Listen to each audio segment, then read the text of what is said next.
Let me begin by commending the Malta Conferences Foundation for this prestigious conference in Malta and for recognizing the importance of our Maltese islands as a bridge of peace and dialogue. I am informed that this forum has brought together scientists from 15 Middle Eastern countries in a spirit of sharing and cooperation to tackle some of the regional challenges which still face our world. It is therefore my pleasure to share some reflections about the critical role of science diplomacy to create and sustain a culture of positive peace in our world. As we all know, positive peace is not simply the absence of direct conflict and violence.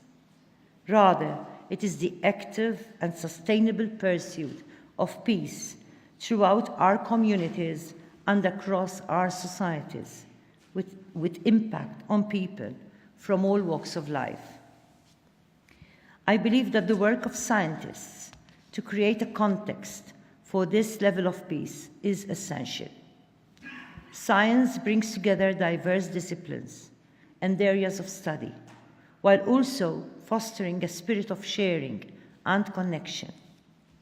Moreover, it places the pursuit of knowledge above partisan or purely national interests, thereby nurturing a sense of global responsibility. In all of our efforts to put science diplomacy into practice, we must explore how the sciences can help us to identify and address many of the global challenges, such as climate change and world poverty, which we face today.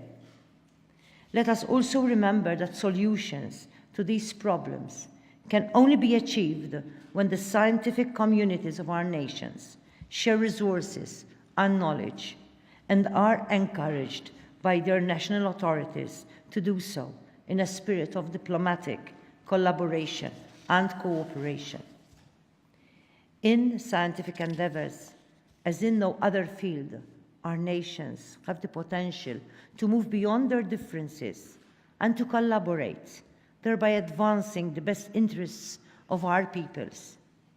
For this reason, I am convinced that scientists can do so much to address inequalities and advance the cause of peace.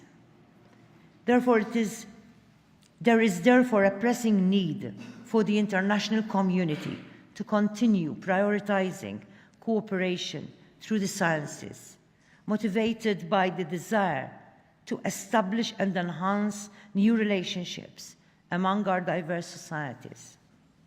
Science diplomacy has the potential to positively influence national audiences in ways that public diplomacy, by more traditional means, does not. It can do so by improving in practical and effective ways the daily lives of countless human beings through strategies of innovation and technological advancement. Moreover, as displayed at this conference, science diplomacy has an excellent potential to contribute to peace and scientific excellence in the Middle East and across the world by bringing scientists together under one roof to work for the common good. This helps to build scientific and cultural bridges between different societies, encouraging transnational dialogue, especially in a challenging context. Furthermore, science diplomacy is contributing to the stability of the region by boosting regional economic growth and helping to prevent or even to reverse the risk of brain drain in the Middle East. There is a tried and tested tradition of using science to mitigate conflicts and crises, to underpin policy making, and to improve international relations in conflict areas.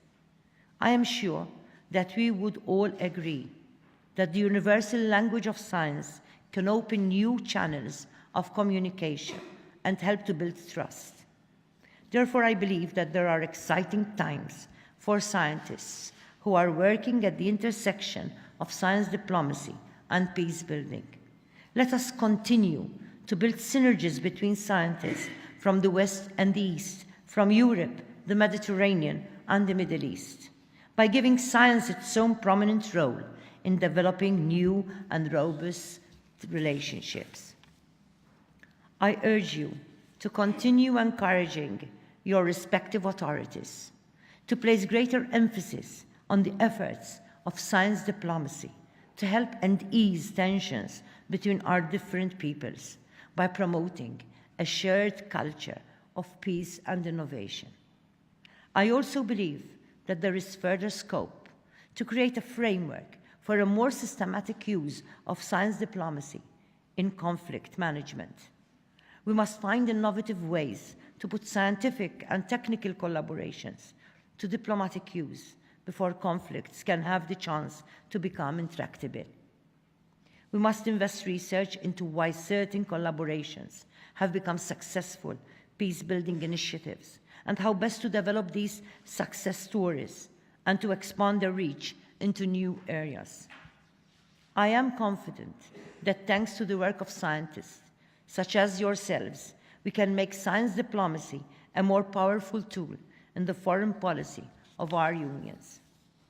Moreover, advancing the aims of science diplomacy will also move us closer towards achieving the United Nations Agenda 2030 and its 17 Sustainable Development Goals. The SDGs can be more effectively implemented if we harness the potential of science diplomacy. This can be done when scientists are encouraged to offer advice on the challenges we face, to provide essential indicators for monitoring our national, regional, and global progress, and building robust interfaces between science and policy in every country and internationally. I urge you all to also remember the importance of our children and the young people in order to create a sustainable and long-term change in the world. We must continue to entice our children and young people to pursue the sciences, especially our girls and young people. In this way, we shall be equipping the next generation of leaders, innovators, and decision-makers with the knowledge and skills they require to effectively address the Sustainable Development Goals. On concluding, let me say that I believe the time has never been better for us to renew our emphasis on the potential of science diplomacy. As processes of globalization bring our communities and our societies closer together, we have much to gain from working together in a spirit of harmony and innovation. Nearly every major issue, whether global or national in scale, features science and technology as either an underlying cause or a potential cure. I augur that this conference will provide a context for all of you to put science diplomacy into practice, not only as a means towards boosting the economic growth and security of your nations and regions, but also as a way of improving the standards of living and the quality of life of all the people who call the Middle East their home. Thank you for your attention, and really I look forward to the outcomes of this conference. Thank you.